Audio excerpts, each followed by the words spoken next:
बताए राम से चल के राम प्याए, प्रेम कोई हम और न जाने, राम से रूठे राम से माने, राम सिया की करुण कहानी।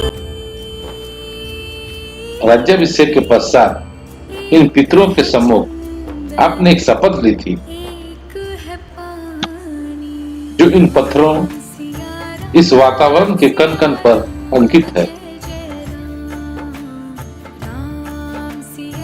आपके शब्दों का नाश नहीं हुआ। ध्यान से सुनेंगे महाराज, तो वो शब्द आपको अब भी सुनाई देंगे। सुनिए महाराज, ध्यान से सुनिए। राजा के रूप में मेरा कोई भी कार्य ऐसा नहीं होगा जिससे आप लज्जा से छूट जाए।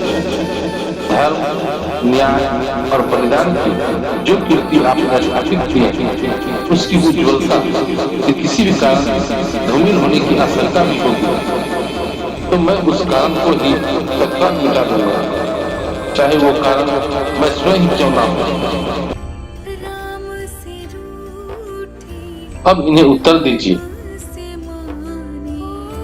आज क्यों अपनी पत्नी के मुंह में आकर अपनी शपथ भूल गए कि जो इस कुल की कीर्ति को धूमिल करेगा उसका हम त्याग कर देंगे।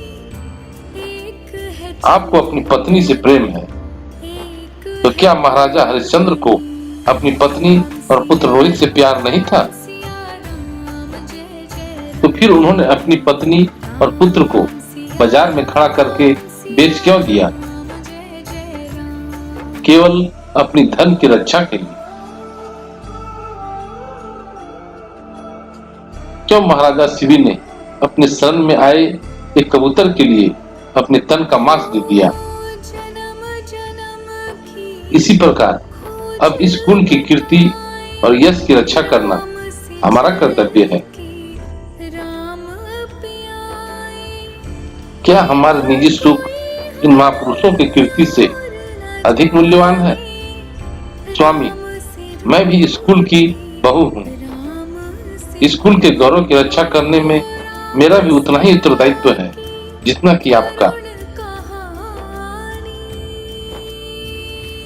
हे मेरे पितृकुल के पूर्वज, आज मेरी ओर देख रहे होंगे कि आज जब ससुराल कुल की कीर्ति और यश के लिए अपने निजी सुख का बलिदान करने का समय आया है, तो हमारी पुत्री उस परीक्षा में पूरी उतरती है या नहीं?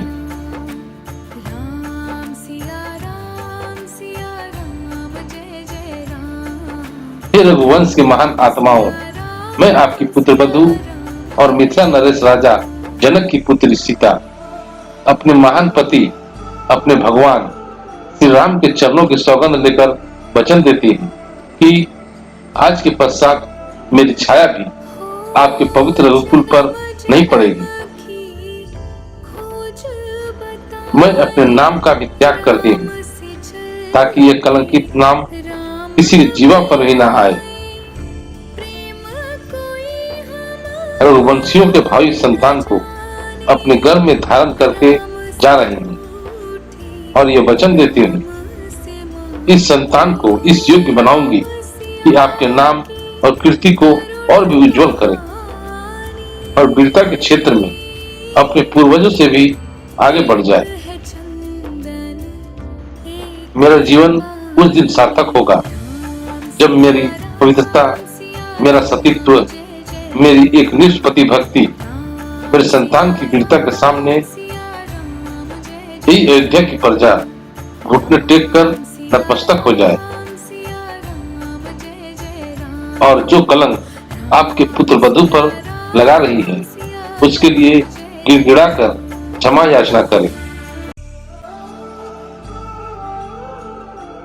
जिससे मेरे महान पति की कीर्ति पताका तीनों लोकों में सदा लहराती रहे। मेरे वचन सत्य हैं, इसके लिए मुझे आशीर्वाद और शक्ति प्रदान करें।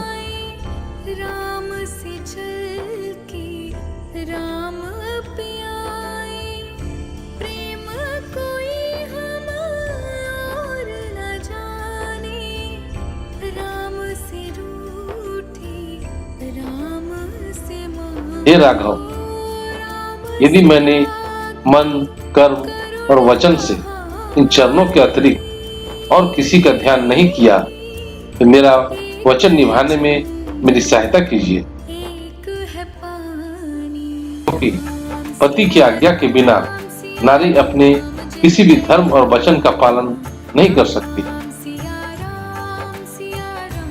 अतः मुझे जाने की आज्ञा दीजिए, अन्यथा मेरे लिए अपने ही योग्य अग्नि में जलकर भस्म होने के अतिरिक्त इस कलंक को मिटाने के लिए और कोई रास्ता नहीं। मुझे जाने की आज्ञा दीजिए प्रभु।